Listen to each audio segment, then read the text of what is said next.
A great time it is. I'm so glad you could join me for a comprehensive and incisive bulletin Maisha Prime News, where we bring you trusted, accurate and bold news from different parts of the country and beyond. Here are our top stories. Tonight, this is the beginning of putting Kenya and our great city of Nairobi on the international map as a destination for one of the greatest marathons globally. Brimin Kipkorir Misoi wins men's 42 kilometers in Nairobi City Marathon, dubbed Uhuru Classic, with a time of 2 hours, 8 minutes and 30 seconds, taking home 6.9 million shillings. Also tonight, Odinga and Mr. Michael Gumo has accepted to step down in favor of Honorable Tim Wanyonyi, and Tim Wanyonyi will be the candidate of ODM in the coming election 2022 to run on ODM ticket in Westlands constituency. Westlands Member of Parliament Tim Wanyonyi to defend his parliamentary seat on party's ticket after his main competitor Michael Gumo dropped his bid in his favor. Plus, Happy Mother's Day, Mom. Yes. Kenyans have on Sunday, May 8, 2022, marked the global celebration with beautiful tributes to their mothers.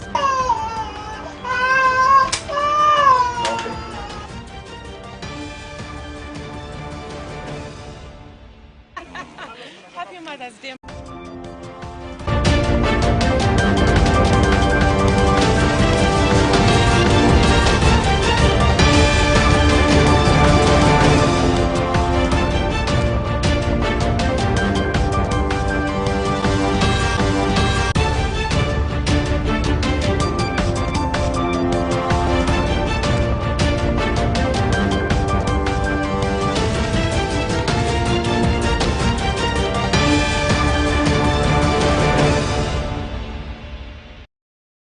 My name is Millicent Makoha. Welcome.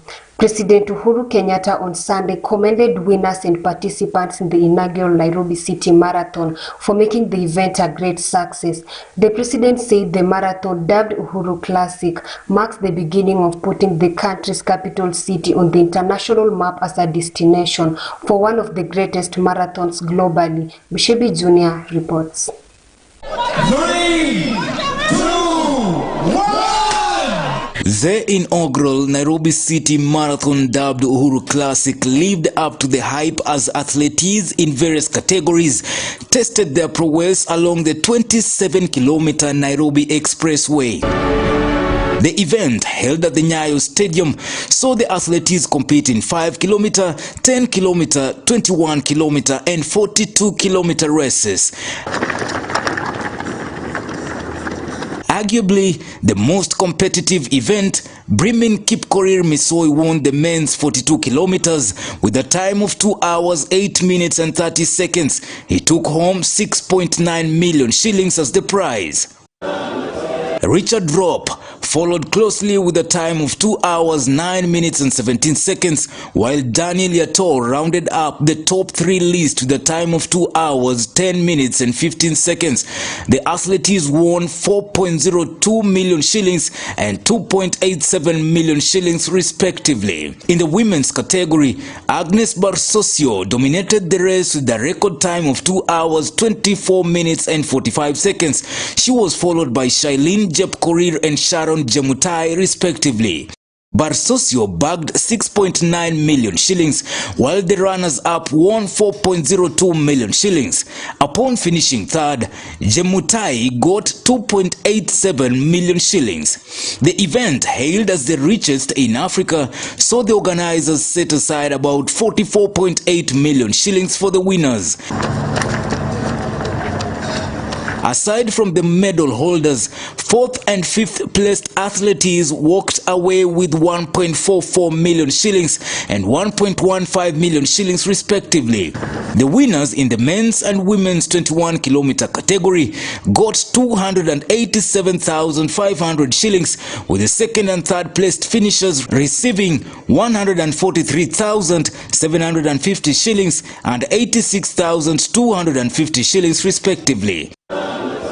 Further, winners in 10 kilometers earned 172,500 shillings each, with second and third place finishers receiving 115,000 shillings and 80,000 shillings. There was no prize money for the 5-kilometer race. The president said the marathon, dubbed Uhuru Classic, marks the beginning of putting the country's capital city on the international map as a destination for one of the greatest marathons globally. This is the beginning of putting Kenya and our great city of Nairobi on the international map as a destination for one of the greatest marathons globally. The president spoke at the Nyayo National Stadium in Nairobi County after presenting prizes to winners at the end of the inaugural marathon, whose route mostly covered the newly constructed Nairobi Expressway. In a few weeks' time, we will be doing the second edition of the East African Safari Rally. Kenya is now on the map as also being part of the European tour in the golf market. Our rugby players are making us proud, both men and women. Hii ndio barabara sisi tunataka kutembea. The marathon attracted over 10,000 participants in the 4 categories, that is 42 kilometers, 21 kilometers, 10 kilometers and 5-kilometer fun race, in which First Lady Margaret Kenyatta participated. At the same time, the head of state announced that Nairobi Expressway will be opened to the public for use on a trial basis this coming Saturday. Wiki hii on Saturday, nyinyi ambao mmekimbia leo ndio mmekuwa wa kwanza kutumia expressway mpya ambaye tumejenga katika mji wetu wa Nairobi, na ambaye itatusaidia kumaliza jam ambaye inakumba mji huu wetu wa Nairobi, tukiendelea kuimarisha our city in the sun. Lakini wiki hii on Saturday, on a trial basis, tutaanza pia sasa, tutaifungua sio kirasmi, on a trial basis, kwa magari wananchi waweze kuitumia, na ndio tuangalie sehemu ambazo zimebaki za kutengenezwa. Kwa hivyo Wakenya wenzangu, kutoka Saturday ijayo, hii barabara sasa itakuwa wazi kutumiwa na magari na wananchi, na ndio tuweze kuendelea. President Kenyatta pointed out that Kenya's position as one of the best sporting destinations in the world is buoyed by its renowned athletics talents and the infrastructure the government has put in place. Apart from athletics, President Kenyatta expressed satisfaction that Kenya is increasingly becoming a destination for hosting other sports. Sports Cabinet Secretary Dr. Mina Mohammed said the Uhuru Classic Nairobi City Marathon has thrust Nairobi City into the league of world-famous destinations of city marathons such as New York, Tokyo, Chicago, and Berlin cities. Kenya has for decades been known as the home of long-distance champions. And with the successful hosting of this marathon, we have now entered the league of cities like New York, like Tokyo, like Chicago, like Berlin, and others as an ideal destination for city marathons. She thanked First Lady Margaret Kenyatta for her support, guidance, and acceptance to participate in the marathon, adding that Kenyans admired her commitment and support of sports in the country. I want to thank Her Excellency the First Lady for her guidance in the planning of this event, for agreeing to participate in the marathon. Your Excellency First Lady, I speak for many Kenyans when I say that we all admire your fitness, your passion for sports, and are always excited to watch you run. You have motivated many Kenyans to start running. All the green spaces in the city and across the country have become jogging or walking spaces and tracks, from Karura to Oleltua here in the city. On his part, the president of Athletics Kenya, retired General Jackson Tuwei, thanked President Kenyatta for supporting the marathon. He described it as the highest paying marathon in Africa, in which the first 20 winners of the 42 kilometers full marathon and the first 6 in the 21 kilometers half marathon received prizes. Present were Cabinet Secretaries James Macharia and Margaret Kobia, Inspector General of Police Hilary Mutiambai, and Sports Permanent Secretary Joe Okudo, among other senior government officials. Maisha Prime, Maisha Television, Ambushabi Junior.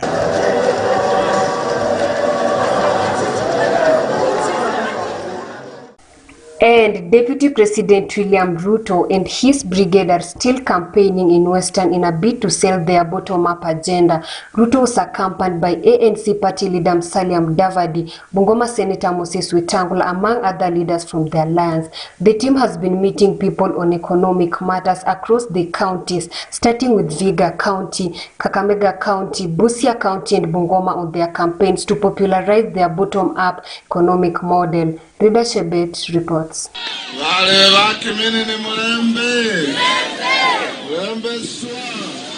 Wewe mtu wa Kiminini unangoja nini kwa Azimio, na Uhuru mwenyewe ameshindwa kupeleka spika na kupeleka mjumbe wake kwa Azimio?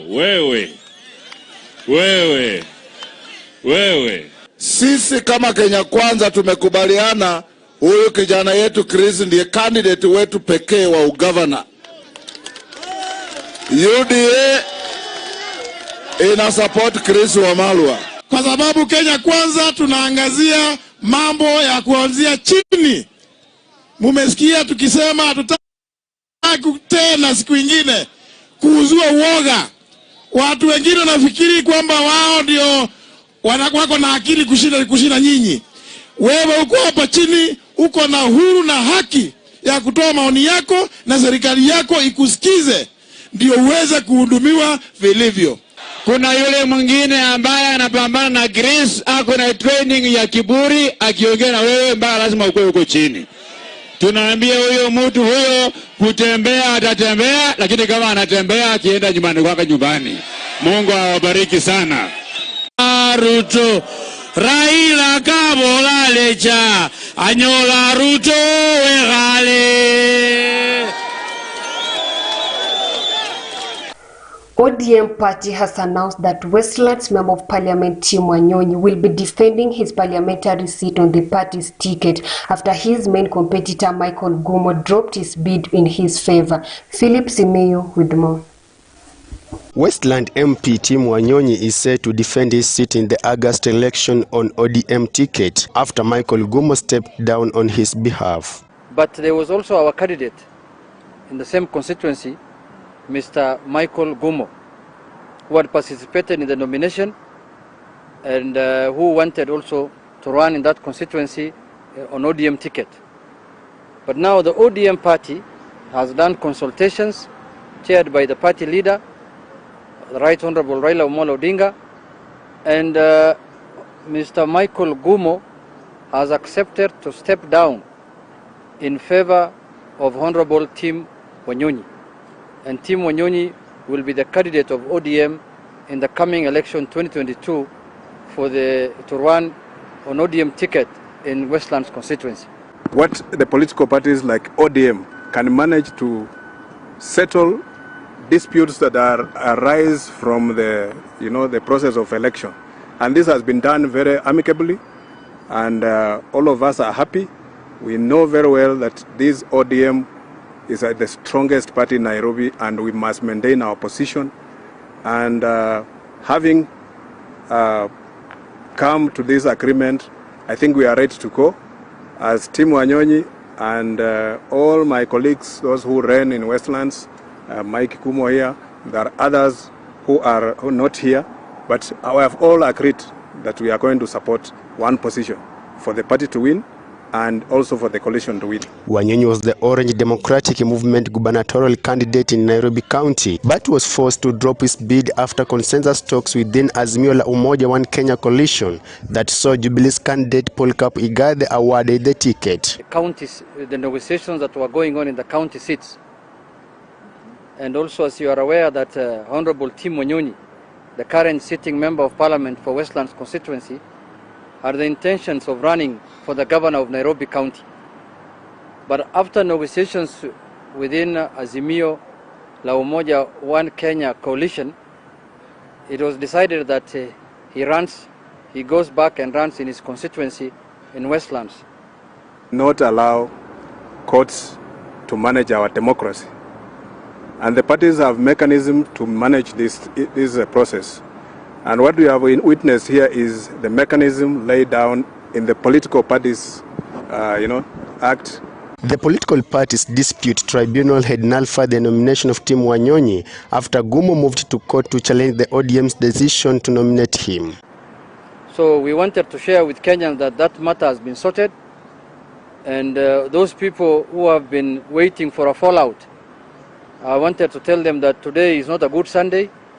Is the Sunday that belongs to the Lord, and that as ODM we are prepared now to join hands together, both our candidates here, Honorable Tim Wanyonyi and Mheshimiwa Michael Gumo, to make sure that this seat is retained by ODM in the coming election, as it were in the last 10 years, that where Honorable Tim Wanyonyi represented the same constituency on ODM ticket and won the elections in 2013 and in 2017, and is going to win the 2022. Our aim is to get the presidency, Raila Odinga, as our next president of Kenya. So this was not an in-fight, it was just a matter of clarification. For Prime News Maisha Television, I'm Philip Simiyu.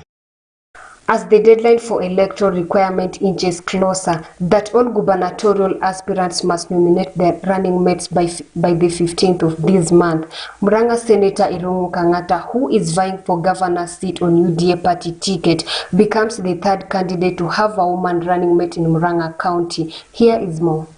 Vile nilikuwa nimesema kwa kifupi ni ya kwamba vile Mheshimiwa Dr. Kang'ata amesema tuko na shida tele za mashamba, tuko na shida tele za mijengo, tuko na shida kikapu mzima ya watu wetu wakienda kutafuta hatimiliki za ardhi mbali sana kule Murang'a, na tuko na shida kwa sababu hata hiyo mambo tunasema ni ya urithi ama ya succession. Watu wetu hakuna mtu anawajali kuwafundisha vile inafanywa ili waweze kufuatilia hiyo mambo ya urithi na succession, kila mtu apate hatimiliki yake ya ardhi. Na basi mimi kuingia serikalini ya Dr. Kang'ata ni ya kwamba nitasaidia hiyo mambo, kwa sababu hiyo nimesomea mpaka mjuu kabisa. Nimesikia mambo ya shamba, mambo ya ardhi, mambo ya kupata hatimiliki. Kati ya familia 10 ni familia 3 tu ambazo kwa hivi sasa ziko na title deed, kwa sababu tofauti. Mojawapo ni kwamba watu wengi hawajapata ufadhili wa kufanya succession. Kwa hivyo basi Daktari Winnie, mojawapo ya agenda atasaidia wakaazi wa Murang'a ni mambo ya kuwasaidia mambo ya succession. La pili, tulimchagua Dr. Winnie ili aweze kusaidia mambo ya masomo. Yeye amesomesha katika chuo kikuu cha Nairobi kwa miaka zaidi ya 25. Akakuwa chairman ama mwenyekiti wa department ya land economics ama building and construction.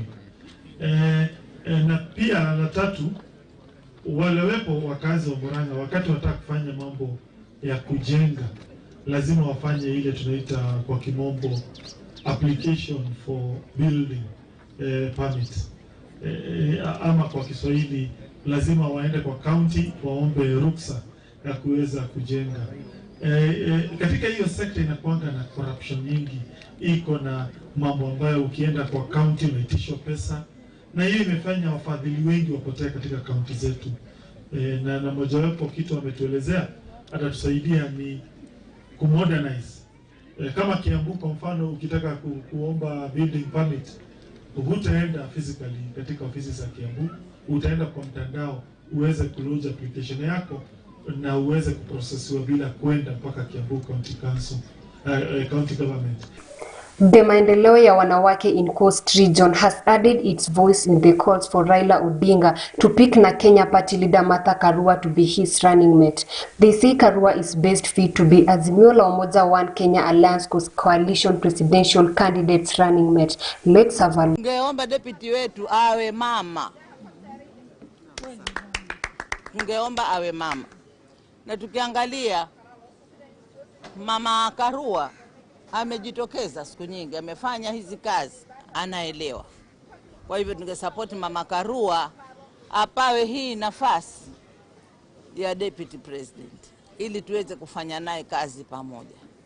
Itakuwa vizuri sana na pia itazidi kutupa motisha kujua kina mama tumo ndani kabisa. Kwa hivyo tumefurahi hapo walipo, mahali popote. Rais wetu mtarajiwa ambaye tunamtegemea Bwana Raila asikie salamu zetu kina mama wa Mombasa. Tumesema nani? Mama Martha Karua apawe nafasi hii. Na Martha Karua ametembea na sisi kama maendeleo kwa celebrations ambao sahihi tunaandaa ya 70 years. Na kina mama wamefurahia yeye, wametambua yeye, amempatia hawa mawaida, wakaona hiyo ni mawaida itasongeza nchi yetu mbele. Kwa hivyo hatuna ubaya na Sabina Chege, lakini hata sisi tukiangalia tupime ratiri kweli nani amekomaa kisiasa. The figures I have inaniambia only 97 women were elected as MCAs. Hiyo inakuambia ngapu ni kubwa namna gani, kwa sababu we are talking about 1450 wards na wamama 97 peke yake ndio walichaguliwa. Tunangoja kuona ni wangapi wataingia. Pia tumeona ODM muko story ya numbers are not working, so we have a problem. Kwa hivyo tungekuwa tunaomba political parties, tunajua women wako na challenges kwa sababu ya hawana muscles kama the men, the poverty. Hii ni vitu tumesema kila siku. And so we ask them to look at us with the lens of a woman leader, a woman capable. Ndio wakienda nomination, nitawaomba wa consider hawa mama wangu wote huko, women to be nominated, MCAs and members of parliament and senators.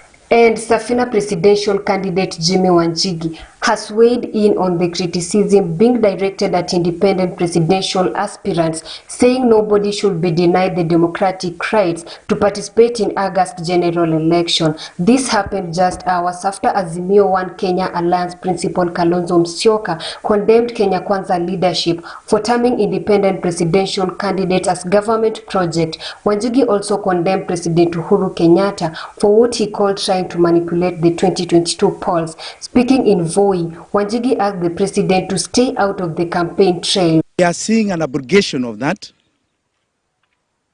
clause and its constitutional intent by His Excellency President Uhuru Kenyatta.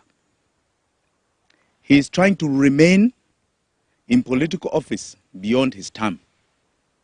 He does not want even a pension, a retirement benefit. Hiyo ni kinyume cha katiba yetu ya Kenya. And the intent of the framers of our constitution, when that clause was put in, was to ensure that the continuity of that office holder, whoever becomes president, does not continue beyond the 2 terms. Not only in office, but the principle of politics. You have been there, you have served at the highest rank, you've been given the privilege, walk away. Tension remains high at Samach village in West Pokot County after one person was gunned down and 3 others left sustaining serious injuries following suspected banditry attack on Saturday. West Pokot Governor John Lonyangapuo has condemned the attack and called beefing up on security along the West Pokot na Turkana border.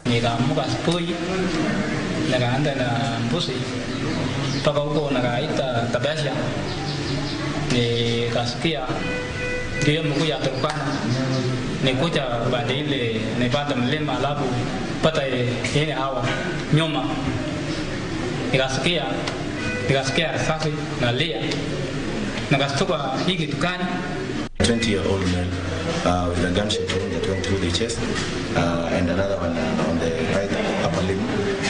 So that one we declared him dead on arrival.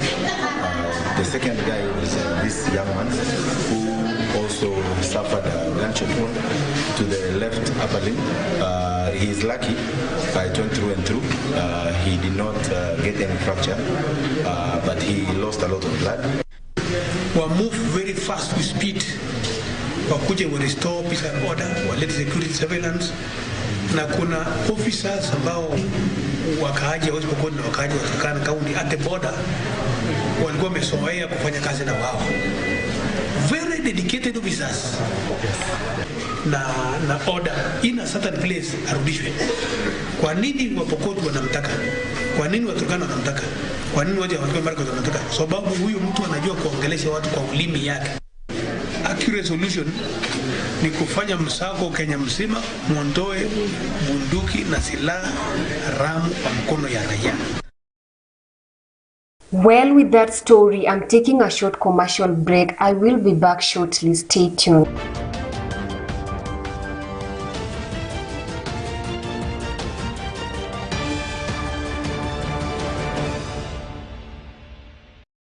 Apply to study diploma, certificate and artisan courses in engineering, ICT and business at Ebukanga Technical and Vocational College. Ebukanga TVC wishes to inform you that the 2022 intake is in progress. The minimum entry for artisan courses is KCSE D- and below. Craft certificate is D plain and D+, and diploma courses is C- and above. Being a technical college under the national government, trainees benefits from the national government capitation of 30,000 shillings per year. Help is available through the Dean's Office for upkeep and clearance of college fees. The institution is well equipped to offer courses ranging from ICT, business to engineering courses at certificate and diploma level. Ebukanga TVC is committed to producing quality trainees with exceptional innovation and skills for the formal and informal sector. Apply now. Visit www.ebukangatvc.ac.ke. For more information, contact us on 0722 510 564, 0722 510 564, or you can send your email to ebukangatechnical@gmail.com. You can also send your application to PO Box 549, code 5307, Luanda. The college is located off Kisumu Busia Road at Big Bend Junction in Emuhaya Sub-County of Vihiga County. Ebukanga Technical and Vocational College, producing quality trainees with exceptional innovation and skills for both formal and informal sectors. Welcome to Millennium Diploma Teachers Training College. Millennium Diploma TTC has been instrumental in producing diploma teachers for secondary schools in Kenya in sciences, languages, and humanities. Millennium Teachers Training College is located in Musikoma Ward in Bungoma County and is registered to offer diploma in counseling, community health and nutrition, business management, tourism management, artisan in construction technology, artisan in storekeeping, and artisan in catering and accommodation operations. For application and more information, call 0727 626 614 or 0707 542 507. You can also send your email to millenniumteacherscollege@gmail.com. You can visit the facility at Musikoma Ward in Bungoma County. Welcome to Millennium Diploma Teachers Training College. Maisha TV, sasa ni bora zaidi.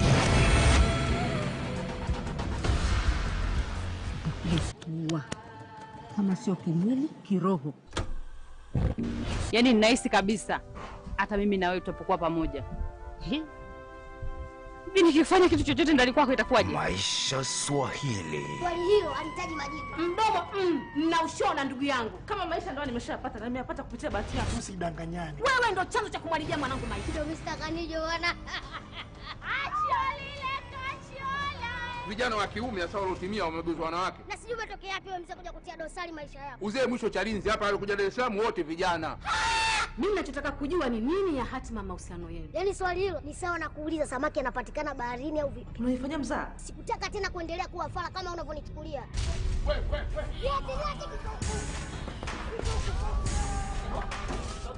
Tazama, furahia katika Maisha TV.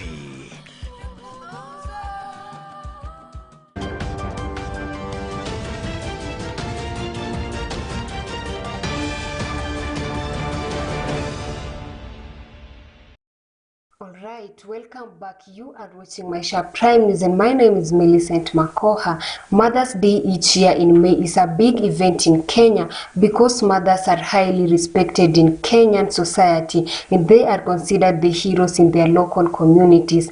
Kenyans have on Sunday, May 8, 2022, marked the global celebration with beautiful tributes to their mothers. Kuwapongeza sana kwa kunisikiza. We respect our mothers. We celebrate our mothers every day. Ni vile tu kesho imekuwa specifically Mother's Day, lakini tunawapenda sana na kila siku ni siku yenu, si ndio? Sasa mimi kama Diana nilichukua jukumu nikasema mama tutawa celebrate aje in a special way, si ndio? Na nikakuja nika approach familia yangu ya Odibets. Nikamwambia let's do something. Wacha tu leave a smile kwa uso zenyu, si ndio? Mkirudi nyumbani, mrudi na bag iko na vitu kadhaa, si ndio? Si ndio? Na nataka kusema asante, familia yangu ya Odi ilinisikiliza na wakakubali, na hapa kuna vitu mingi sana vile mnaona. Kuna unga, kuna mafuta, kuna sukari, kuna kila kitu. Tuko na trailer hapa nyuma imejaa. Leo tunaanzia wapi? Hapa Kawangware, si ndio? Tuwapatie a few things, muende mcelebrate na familia. Alafu kutoka kesho pia watu wangu wenye mna watch Auntie Mado nakwambia D tuongeze mmoja. Happy Mother's Day. Well, away from that, let me usher in Bushebi Jr. with the cast of deputy presidency in Kenya. At the peak of 2017 presidential elections, Deputy President William Ruto, then under the Jubilee Party, headed by President Uhuru Kenyatta, described the opposition coalition NASA as clueless, rudderless, leaderless, and disorganized.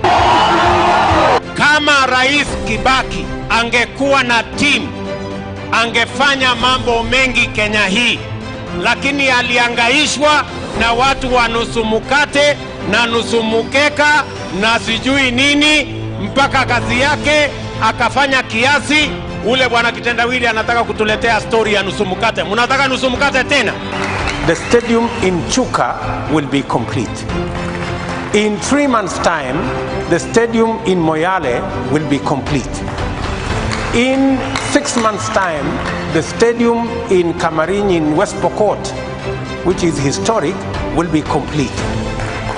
In a couple of months, the stadium in Eldoret will be complete. In Nyeri, the president gave the title. There was a challenge of title. Now we have a title, and now the program has been rolled out. In Kiambu, in another 3-4 months, the stadium will be complete. We have challenges We have a small challenge in Mombasa because the county government has issues of ownership of the land, although all the contracts and everything has been signed for, including the tartan for the stadium is in place.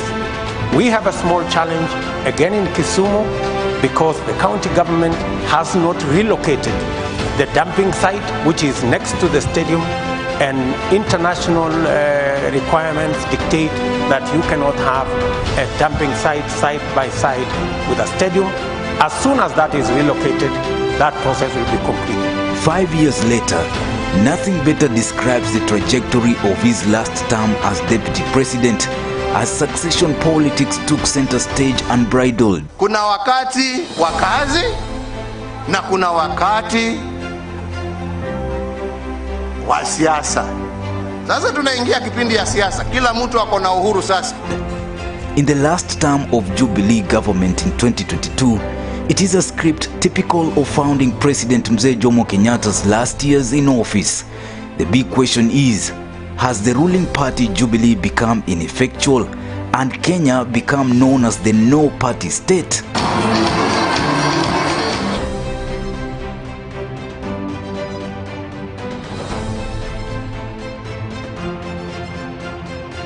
What about the allegations by President Uhuru Kenyatta that his deputy Ruto had abandoned his duties, instead began early campaigns to succeed him, wield power and pursue his own political interests, leading to a massive fallout?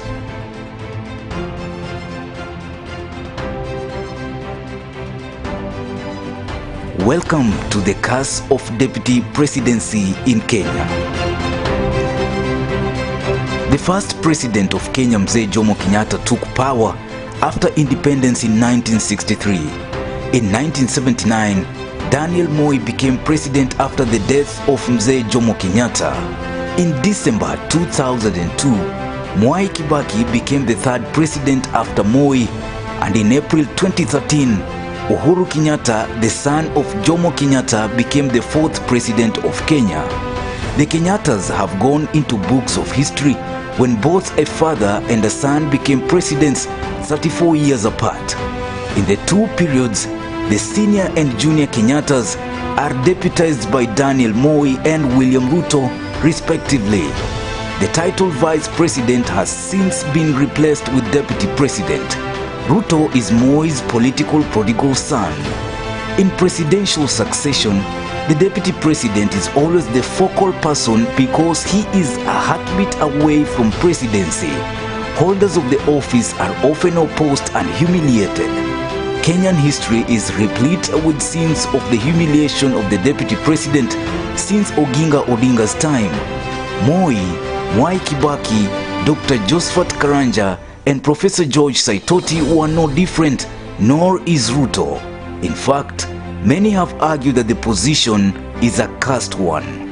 Until recently, Uhuru had not directly opposed his deputy's political ambitions.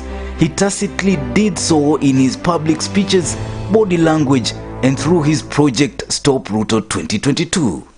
This is a case of history repeating itself.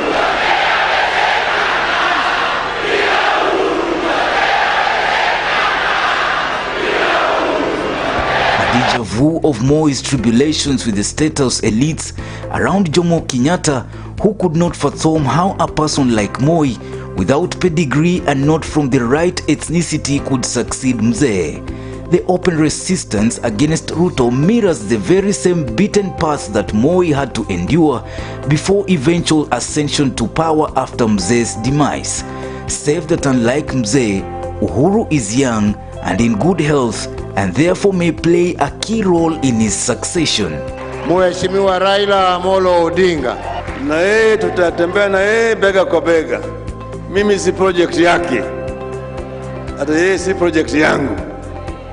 Tuko pamoja, tunatembea sambamba, na tumekubaliana katika ile mikataba ambayo tunaandikiana ya kwamba tutaketi pamoja na ndugu yetu ambaye ni captain wetu sasa. The first term of Uhuru's regime saw Ruto at the center of government. perhaps because it was a coalition government of URP and TNA, and because Uhuru needed him for his re-election. Uhuru once handed over the instruments of power to Ruto when he headed to The Hague to attend the case against him before the International Criminal Court. It is no more. The music has stopped, and so has the bromance tango. The Building Bridges initiative was birthed by the 2017 handshake of Uhuru and opposition leader Raila Odinga to save a country which was falling apart after the latter swore himself in as the people's president following botched presidential election. It has achieved the purpose of taming Raila and allowing Uhuru to finish his term with less turbulence. The unclenching of fists by the two leaders and the BBI process ostensibly excluded Ruto. Apart from Jaramogi Odinga, who took on his tormentors head-on from January 1965 to April 1966 when he threw in the towel, no other vice president has staged a formidable fight to save his place as Dr. Ruto has done. Deputy President William Ruto has come under fire from the Kikuyu Council of Elders for attacking President Uhuru Kenyatta. The elders are on record, led by Wachira Wakiago and Dungu Gaithuma, saying that the DP is too ambitious in his presidential bid. Chairman Kiago said Ruto's pursuit for power is worrying and he risks being cast if he continues attacking Uhuru and his mother Mama Ngina Kenyatta. Of late, Deputy President William Ruto sounds like an injured tiger.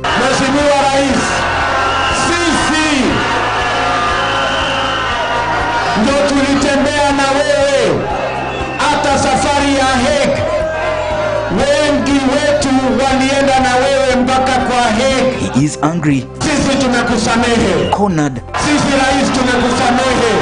and willing to fight those determined to eclipse his political goal. Hatupangwingwi. Meaning singe kuweko serikali ya Jubilee haingetengenezwa. Let us face the truth. Sijui kama tunaelewana. His only solace is that his position as deputy president is protected by the constitution, although he seems to have lost his place within President Uhuru Kenyatta's inner circle. Deputy President William Samoei Ruto, you are now out of order, and enough is enough. We will not be behaving in a decent manner if we don't do the decent thing, and that is to inform the speakers that those members have ceased being members of the parties that took them to parliament. Porojo haimalizi umaskini. Porojo haitibu kansa. Porojo haijengi barabara. Shauri yenu, kila mtu ako na haki ya kufanya vile ataka, lakini Wakenya mjiulize ni barabara gani ambayo tunataka kupitia. Whereas the presidency is open to any qualified person in a democratic society like Kenya, the deputy president may naturally feel entitled to inherit his boss' job, but this is not always the case. And besides, hardly do kings entertain the talk of succeeding them while they are still alive. They tend to immortalize themselves. Ruto seems to have made peace with the fact that his boss may never support his candidature in the August 2022 elections, at least not for now. Niko na uwezo wa kusema mimi naona fulani yako na uwezo wa kuendelea bahali ambapo mimi nimefikisha. Ama inlenaje jameni? It is not the first time that a vice or deputy president has found himself in a similar predicament due to succession wars. Moi's Vice President Mwai Kibaki found himself restricted to his native Nyeri district, and few politicians would dare invite him to their districts.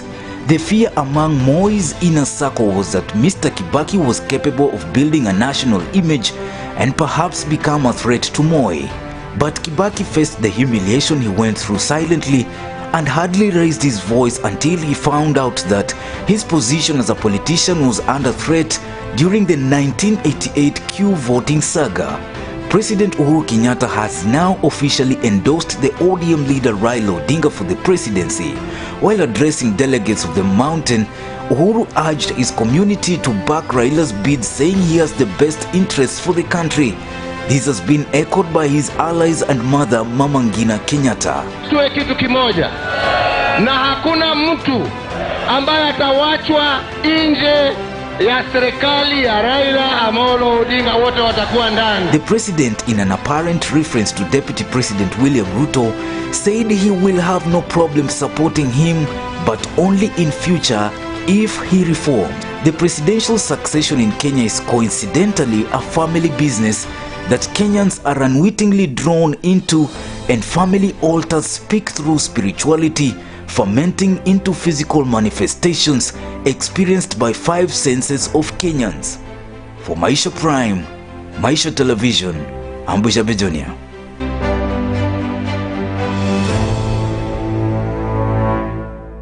Thank you so much, Bushebi Jr. Alright, with that story, I'm taking another short commercial break. I'll be back shortly. Stay tuned.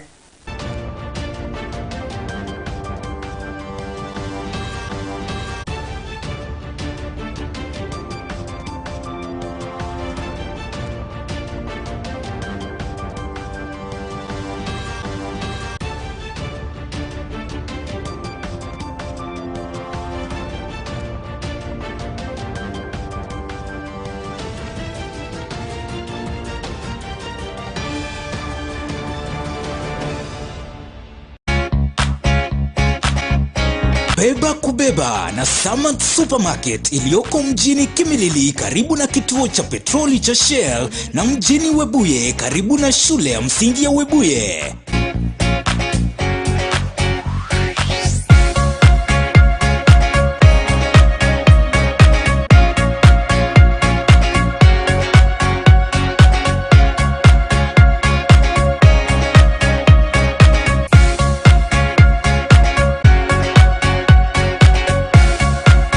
Bidhaa zetu ni za bei nafuu zikiwemo mafuta ya kupikia, unga wa chapati na sima, vitabu vya shule, viatu, bedding, electronics, carpets, miongoni mwa bidhaa zinginezo.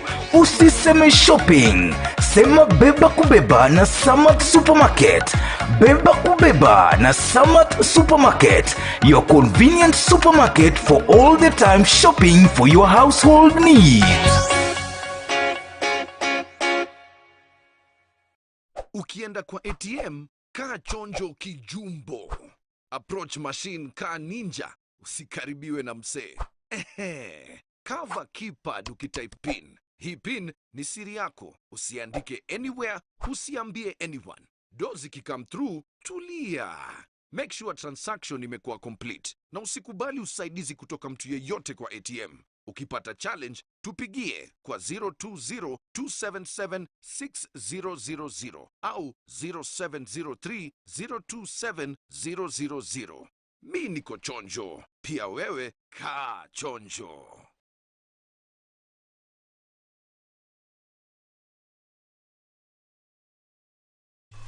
Welcome to Amazon Gardens. We are located in Mumias in Kakamega County, along Bungoma Mumias Road. Book us today.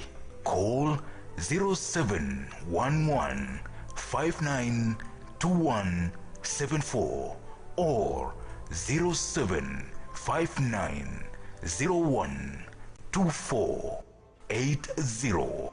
Our social media pages are Amazon Gardens Mumias. Visit us in Mumias Town, beside Lexo Petrol Station, Kakamega County, along Bungoma Mumias Road. Welcome to Amazon Gardens. Mwanafunzi anapojiunga na chuo cha Biblia analipia tu production ya vitabu, kwa sababu tunafanya kitabu kimoja shilingi 200 na tuition fee tunafanya shilingi 1000 per semester, yani katika msimu mmoja wa kusoma. Mafundisho haya ni si ya dini moja, Ni mafundisho ambayo katika kimombo tunasema it is interdenominational. Welcome to Gospel Believers Fellowship Bible College. Contact us today 0724 039 828 0724 039 828, or you can visit our offices at Gospel Believers Fellowship Headquarters Church next to Bungoma Huduma Center. Gospel Believers Fellowship Bible College, teaching you to know Christ. A strong woman knows she has strength enough for the journey. But a woman of strength knows it is in the journey where she will become strong. Join Irene Mumbo Bushebi and Rita Kering on Prime Women Talk every Wednesday from 8 p.m. exclusive to MTV. What would you want to be? A business executive? A building and civil engineer? A hospitality, fashion or tourism practitioner? A social worker? Then walk into Navaholo Technical and Vocational College and start your journey to the career of your dreams. For more information, contact us on 0721 589977, 0721 589977, or you can email us to navaholotvc@gmail.com or info@navaholotvc.sc.ke Kakamega, or visit our website www.navaholotvc.sc.ke. Navaholo Technical and Vocational College, Center of Excellence in Building and Civil Engineering.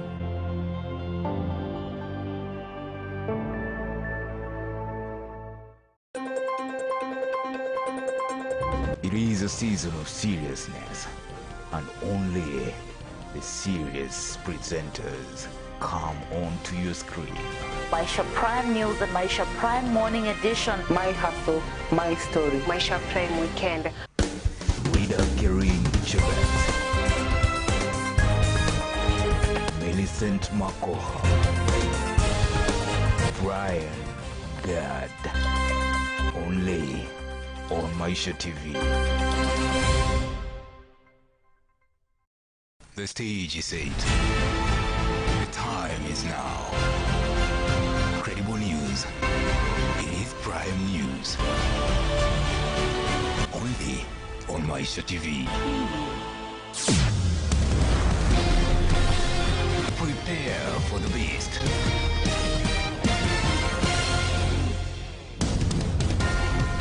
Informative, authoritative, unbiased.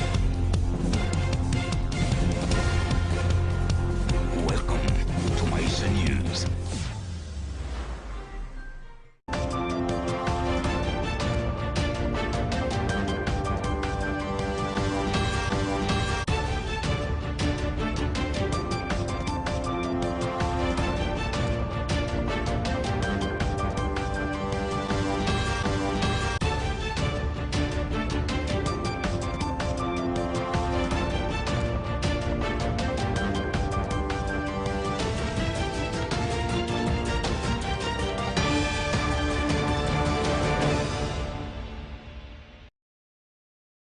Thank you for staying tuned. You are watching Maisha Prime News. Let's shift focus to education segment.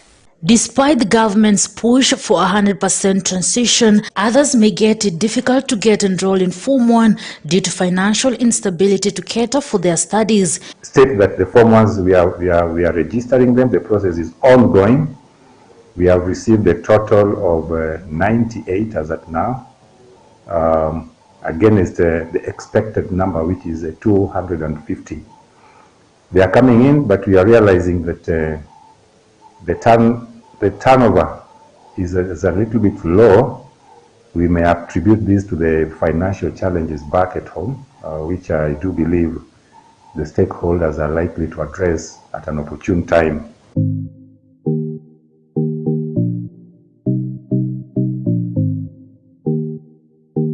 Kode Isaac Wabwire, former student at Indangalasia Primary in Matungu Sub-County, Kakamega County, narrates on how he found himself at Koyonzo Boys High School. Kwa majina naitwa Kode Isaac Wabwire. Nilitoka Indangalasia, nilisoma Indangalasia MHM.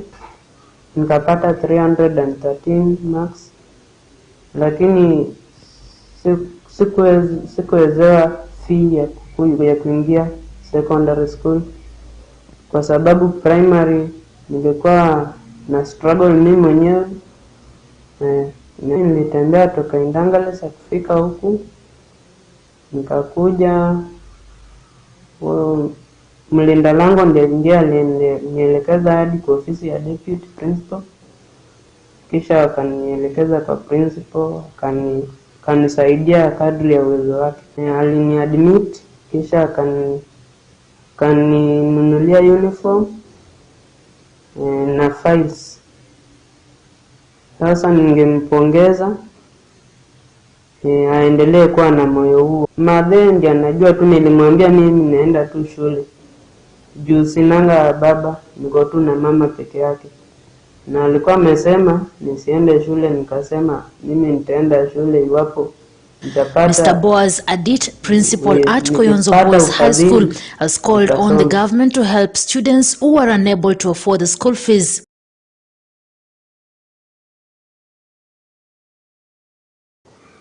We have students who have also reported to school. I have two who simply walked into school on their own without any guardian accompanying them. Of course, they were admitted to our school. I've given them accommodation. I've kept them in school.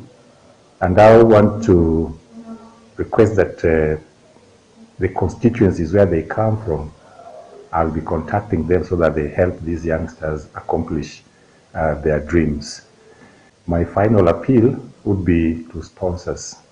We are calling upon CDF across board, not only for Koyonzo, but for all schools. I think if there are funds that can be set aside for the education of our children, it will go a long way to help them. Parents are facing that challenge of payment of school fees.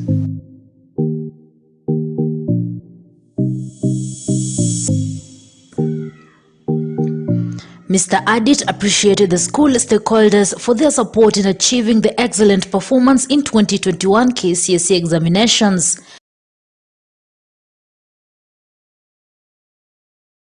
And we are taking a total of 30 students to the university.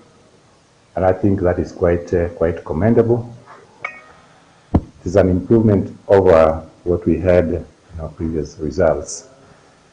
I must thank the Board of Management, I must thank the sponsor, I must thank my colleagues, school workers, the school community, and our very good students for meeting this feat.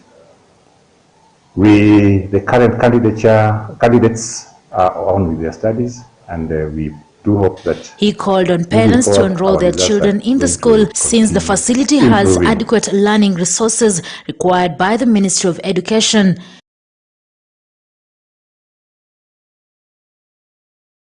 To those who have reported, the form ones who have reported already, we have started learning. The 90 plus number is already, they're already in class, and classes are on. It is our desire that we give an opportunity to all the students. My final appeal would be to sponsors. We are calling upon CDF across board, not only for Koyonzo, but for all schools. I think if there are funds that can be set aside for the education of our children, it will go a long way to help them. Parents are facing that challenge of payment of school fees. We also want to appreciate the Ministry of Education through Elimu program. We have had some students, we have some students on that program. We expect more again to come, and we want to appreciate the minister. These are good gestures. He also advised Form 1 students to remain focused with their studies. To the Form 1s who have reported to Koyonzo High School, we go with this slogan that Koyonzo is a plane that has taken off. we are airbound. We are moving forward, and what is projected in our sight is the destination. We expect them to join the plane, and we expect them to be part of the success at the end of their 4-year span. We would expect our learners, other than being academically savvy, we expect to produce students that are of high morals, that are highly disciplined, that are highly acceptable. My name is Lewis Wanjala. I learned in Nyakwaka Primary School. In KCP, I scored 385 marks. And I would just like to thank the principal for giving me a chance to learn in his institute. For Maisha Prime Education segment, Maisha Television, I'm Rida Chebet Kering.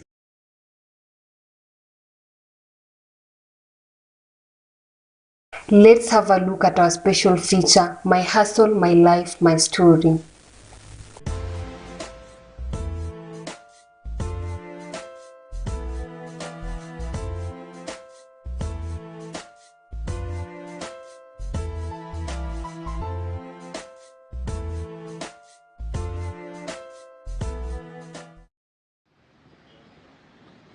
The unemployment problem in Kenya presents a particularly difficult labor market experience for youth. In Bungoma especially, unemployment and underemployment continue to be major obstacles to the full utilization of human resources, despite relatively strong growth in the country over the last decade. As the KCSE exams commence, the intermediate form 4 leavers are beginning the ordeal of what next. However, poor grades are not definitely the end of the world. A number of insanely successful people have reached high heights without good education or good grades.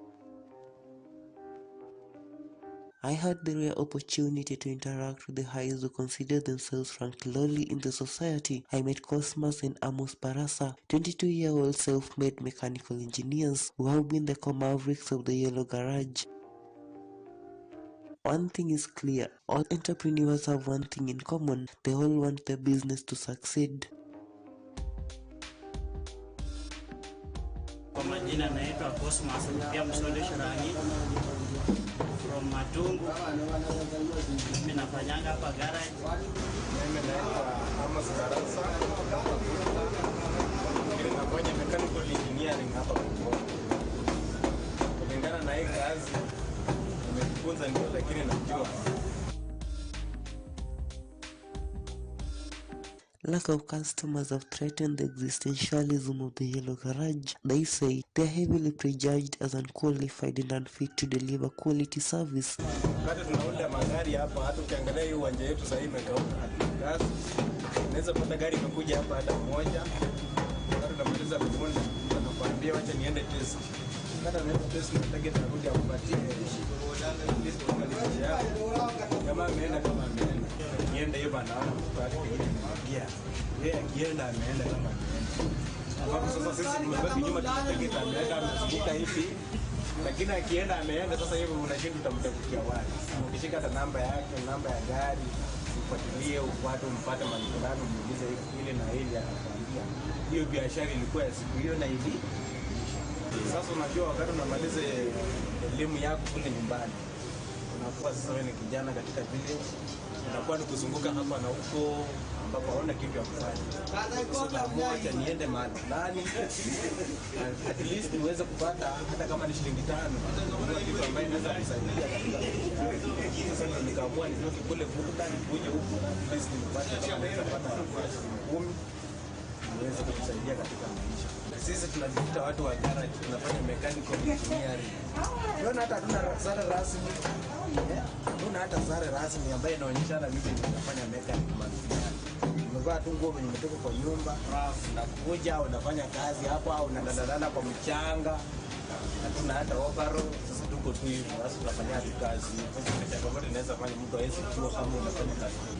Sisi kama Yellow Garage ukiangalia vijana tulikuwa wengi, lakini sasa tumefungua.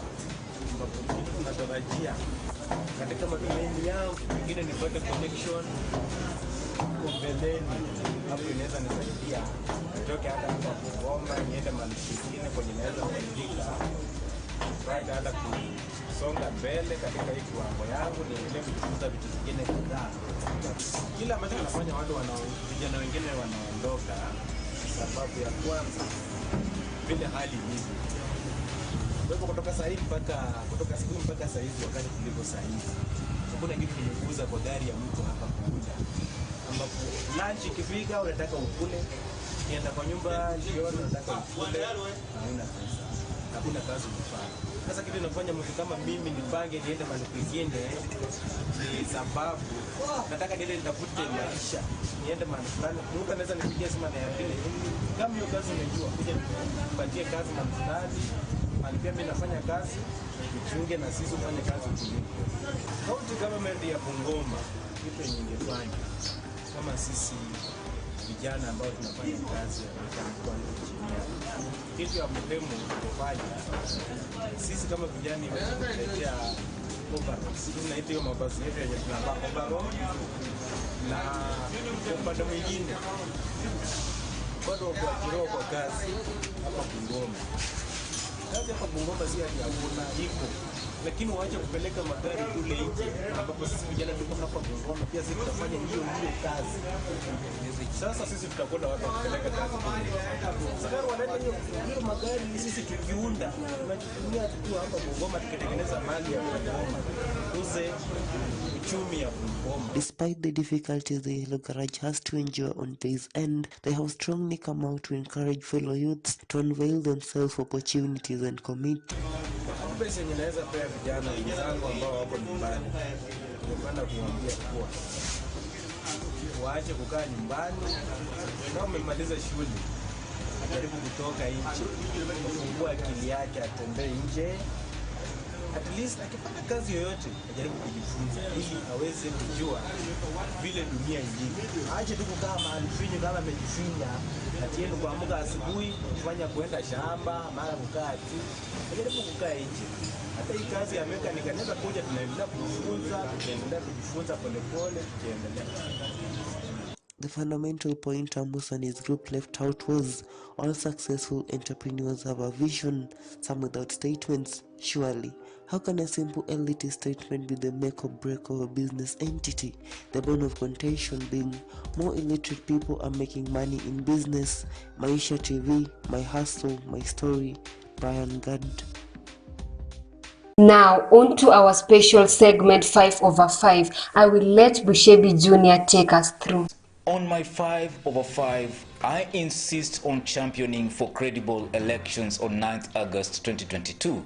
It must never be business as usual when fears of vote rigging are expressed by several leaders in the country few days to elections. Tunaambiwa sasa ati wale watu wa kitendawili na Azimio ati sasa wamefanya hesabu, hakuna numbers. Wakaenda Western kwenda kwa Musalia Mudavadi, hakuna mtu aliwakaribisha. Sasa akaambia watu, ati wanaambia watu, hata msipokuja mikutano, hata msipotupigia kura, sisi tutaiba kura. Sisi, wacha niulize nyinyi watu wa Lenguruani, sisi ni watu inakaa tunasaibiwa kura?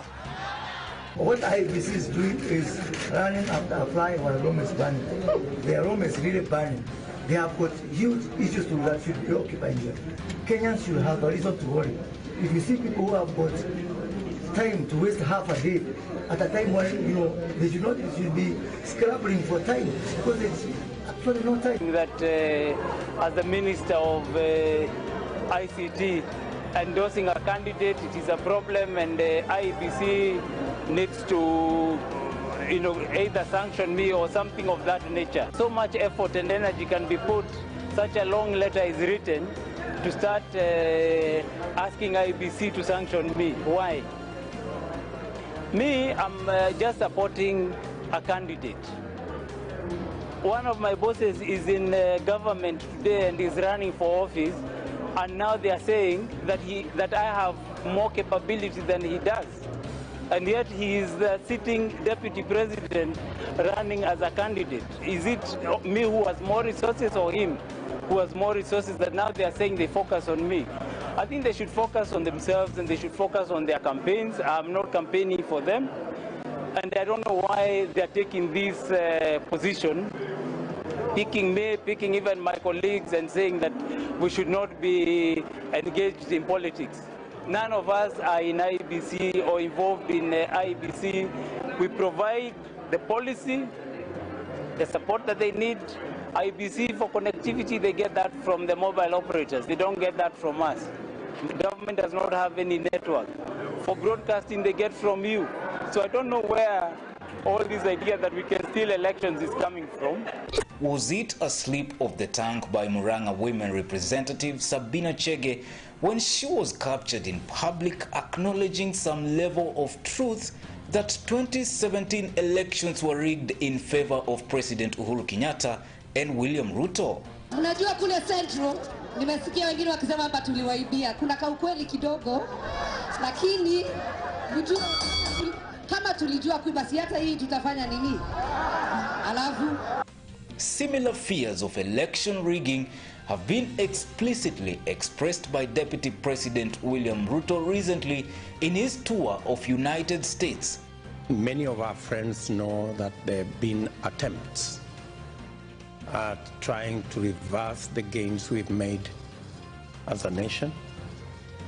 There have been attempts to try and bring back an imperial presidency, to try and bring back an unaccountable executive, and to try and undermine the independence of the judiciary and the independence of the oversight role of Parliament.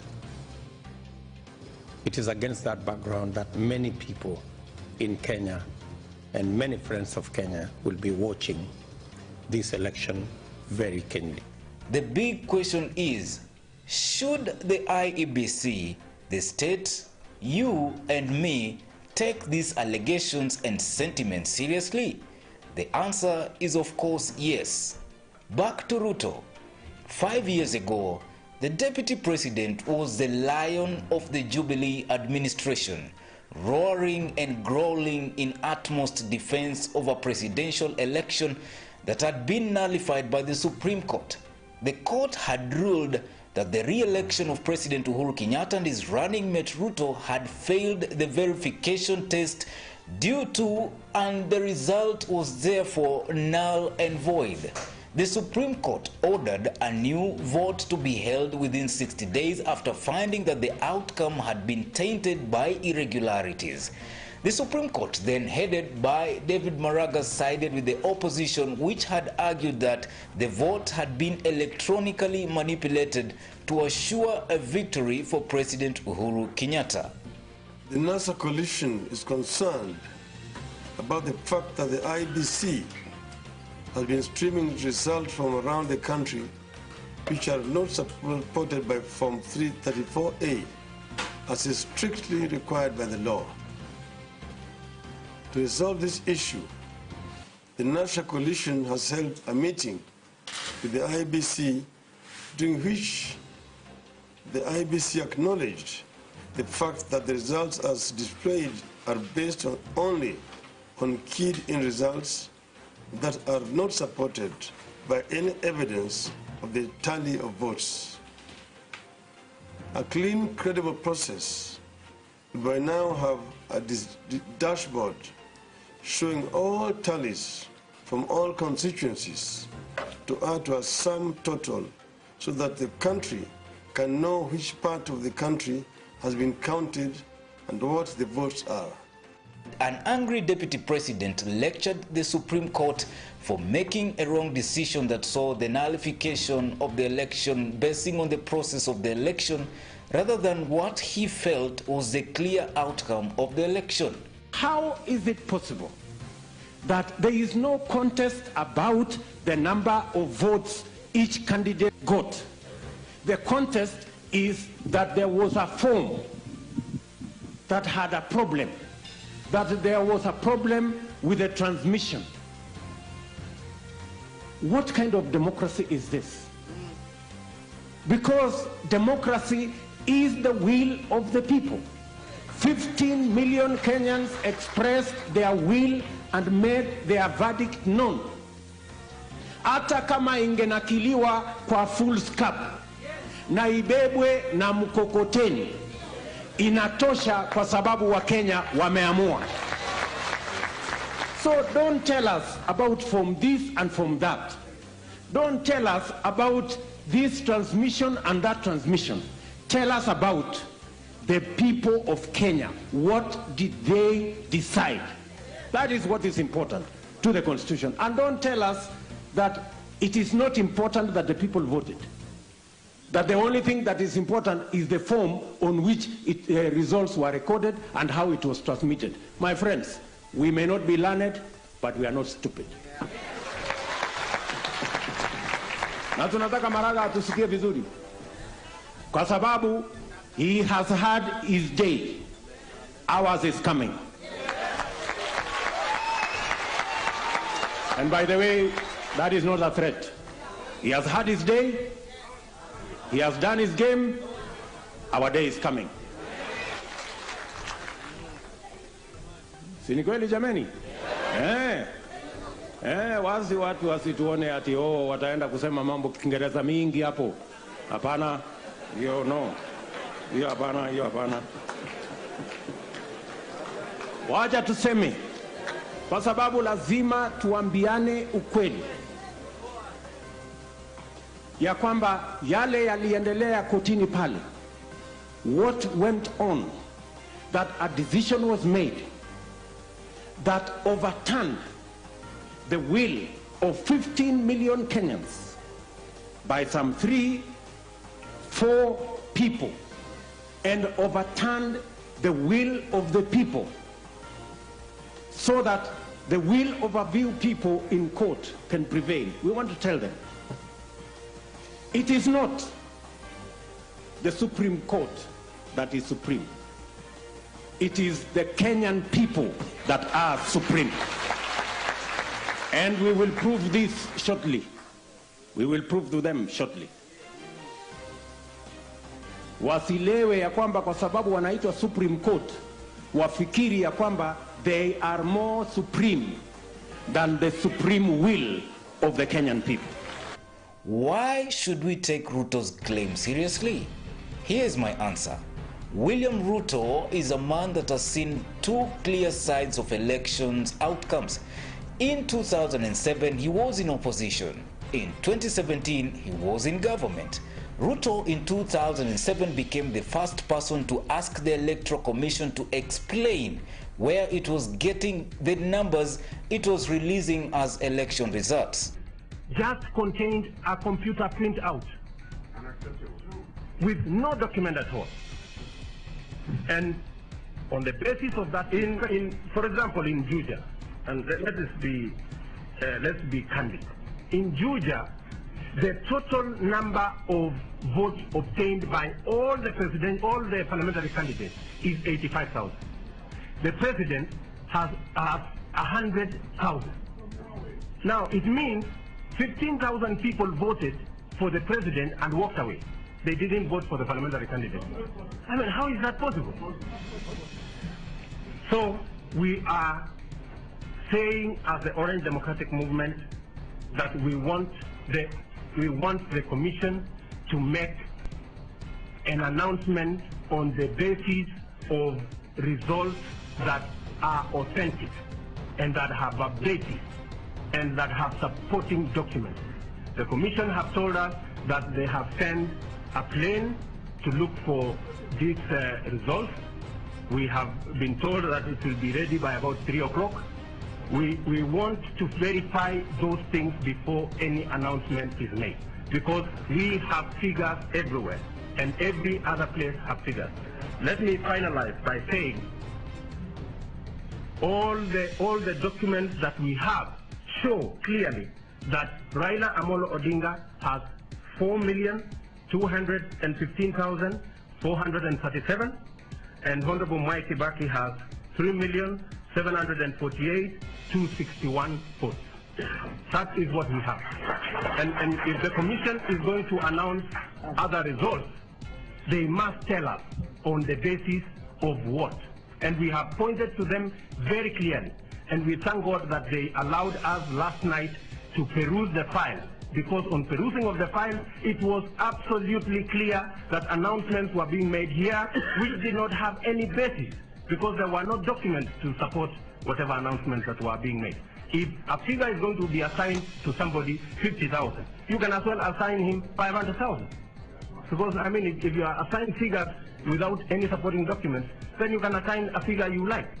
That is what we are. In 2017, the Supreme Court, just like Ruto in 2007, asked the IEBC to explain the source and transmission of numbers used to declare an election winner.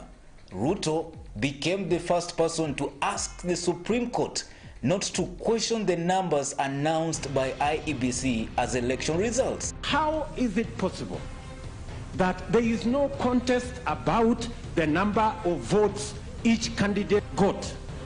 The contest is that there was a form that had a problem, that there was a problem with the transmission.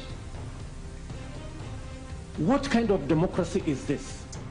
Ruto disliked the outcome in 2007, but liked the outcome of elections in 2017. Both elections had the same question of perception that the count of the presidential election would be modified in favor of an individual. My point is that Ruto has witnessed and experienced both worlds and would certainly know what he is talking about now. I opine again that the claims made by DP Ruto about rigging of elections must be taken seriously. Credible elections are characterized by inclusiveness, transparency, accountability, and competitiveness to deter fraud and violence in elections. And that is my 5 out of 5. My name is Bushabe Jr. We have come to the end of Maisha Prime News. Thank you so much for being with us since the start. My name is Millicent Makoha. Enjoy the rest of the broadcast.